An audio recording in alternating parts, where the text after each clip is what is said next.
ঘূৰাই অনাৰ কাৰণে চেষ্টা কৰাৰ কাৰণে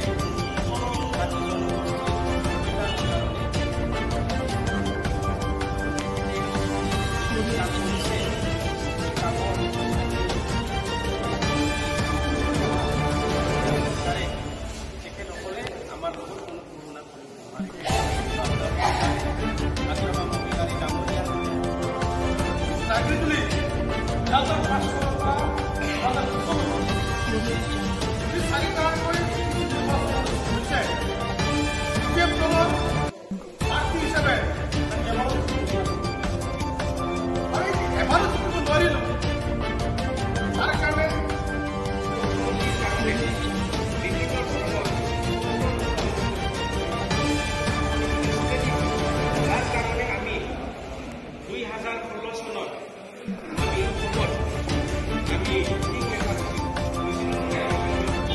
আছে ইতিমধ্যে কেইবাজনো এডভোকেট মানসৰণীয়া নিচিনা এনেকুৱা বিভিন্ন মানুহ ইতিমধ্যে PPF দলৰ লগত যোগাযোগত আছে।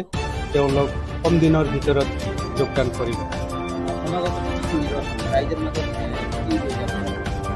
আমাৰতো এতিয়া যিখিনি UPPL দলৰ চৰকাৰৰ যিখিনি মানে নাকাম কথা তেওঁলোকে যিখিনি কাম মানে কৰিব নোৱাৰিলে কথা দি পেলাই তেওঁলোকে কথা নাৰাখিলে আৰু আটাইতকৈ চিৰিয়াছ কথা আমি বড়ো ৰাইজৰ মাজত এই কথাখিনি লৈ যাই আছোঁ। যিটো 6 শিডিউলৰ ক্ষমতা আছিল BTCৰ, সেই 6 শিডিউলৰ ক্ষমতা আজি নোহোৱা কৰি পেলাইছে প্ৰমোদ বড়োৰ নেতৃত্বত।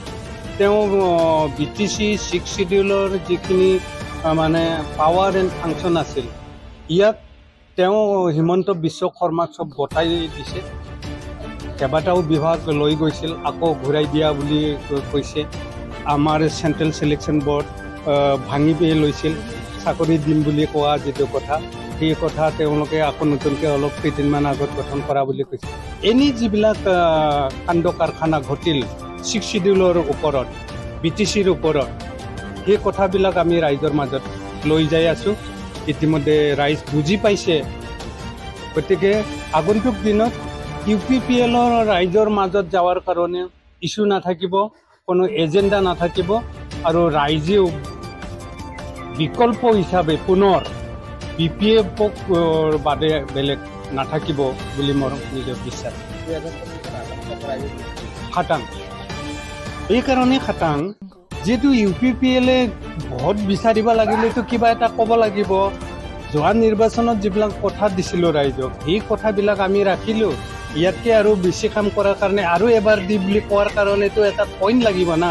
সেই পইণ্টে UPPLৰ তুলনামূলকভাৱে হাগ্ৰামা মহিলাৰ নেতৃত্বত BPF দলৰ যিটো নেতৃত্ব আছিল 6 শিডিউলৰ যিটো ক্ষমতা লৈ পেলাই হাগ্ৰামাই চৰকাৰ চলাইছিল সেই ক্ষমতা ঘূৰাই অনাৰ স্বাৰ্থত ৰাইজে BPF দলৰ প্ৰাৰ্থীবিলাকক ভোট দিব, হাগ্ৰামাৰ চৰকাৰ হ'ব।